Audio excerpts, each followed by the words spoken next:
Sir ये जो central team आ रही है फ्लड एरियाज में, तो क्या एक्सपेक्ट करेंगे सर कितना? हम एक्सपेक्ट करेंगे कि जहां जहां नुकसान हुआ है उस नुकसान का मुआयना करने के बाद जो रिलीफ, जो मुआवजा दिया जाना चाहिए वो मुआवजा मिलेगा। यहाँ तरह तरह के नुकसान का हमें सामना करना पड़ा है। काफी हद तक जानी नुकसान, खासकर किश्तवाड़ और माता वैष्णो देवी में। उसके बाद माली नुकसान, मकान, दुकान, सरकारी स्ट्रक्चर, उन्हें भी नुकसान हुआ है।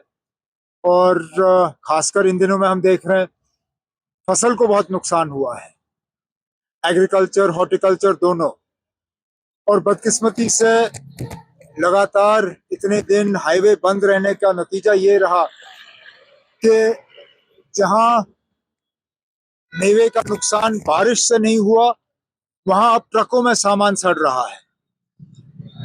अब जब कॉम्पनसेशन की बात आएगी तो उन लोगों को भी कॉम्पनसेट करना होगा जिनका हार्वेस्टेड फ्रूट जो है वो ट्रकों में सड़ गया है।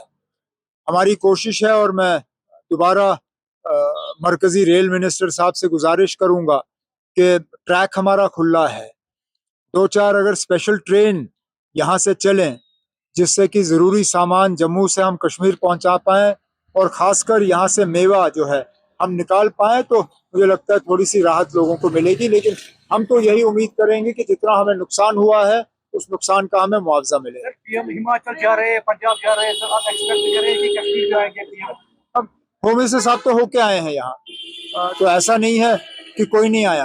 होम मिनिस्टर साहब आए, एक पूरा दिन यहाँ रहे और रिव्यू मीटिंग ली उन्होंने जम्मू में। वजीर आजम साहब आना चाहेंगे तो बड़ी अच्छी बात है, लेकिन हम तो इस बात से हमें तसल्ली है कि कम से कम मरकजी टीम जो है वो यहाँ आ रही है और हम उम्मीद कर रहे हैं कि जल्द से जल्द जो है अपना काम मुकम्मल कर लेंगे। मेराज मलिक को पीएसए लगा हुआ है, अब क्या किया उसने पीएसए के लायक, मेरी समझ में नहीं आता ना। अब इतना सख्त कानून आखिर किया क्या, बताएं? कहीं पे हालात बिगड़ गए, कहीं पे क्या पथराव हुआ, कहीं पे माहौल बिगड़ा।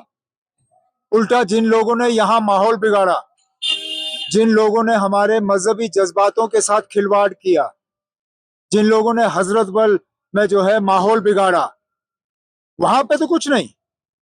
बेगुनाह लोगों को यहाँ तंग किया जा रहा है, थानों में बुलाया जा रहा है, पूछताछ की जा रही है। लेकिन जिन्होंने हमारे मजहबी जज्बातों के साथ खिलवाड़ किया उनके खिलाफ कोई कार्रवाई नहीं। एमएलए साहब ने अगर कोई गलती की हो तो वो असेंबली में सुधारा जा सकता है, वो स्पीकर साहब की निगरानी में उसको जो है दुरुस्त किया जा सकता है। पीएसए जैसा कानून उसके खिलाफ नहीं लगाया जाना चाहिए था। इससे हमारी जो लोगों में जो जमहूरियत पे एतबार है वो एतबार कम होगा। 13 जुलाई को उन्होंने गलती की, कई सारे लीडरों को बंद किया। 14 जुलाई को उन्होंने गलती की, पुलिस से मुझे धक्के मरवाए। उसके बाद फिर ये एमएलए को पीएसए में बंद करना ये अच्छी बात नहीं है ना। अब ये हमारी जमहूरियत के लिए अच्छी बात नहीं है। आज वाइस प्रेसिडेंशियल इलेक्शन है, क्या उम्मीद करते हैं आप? इसमें उम्मीद की क्या बात है ना, हम वोट डालेंगे और फिर देखते हैं नतीजा क्या निकलेगा।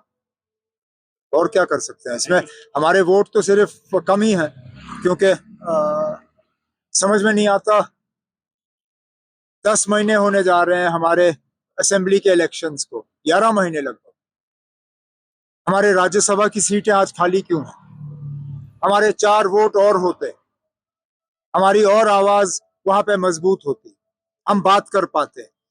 वहां जो एमपी को सीडीएफ मिलता है, एमपी लैड्स का पैसा, वो यहाँ पे इस्तेमाल हो जाता। समझ में नहीं आता मरकज और इलेक्शन कमीशन वाले किस चीज का हमसे बदला ले रहे हैं कि हमारे राज्यसभा के इलेक्शन नहीं हो रहे हैं।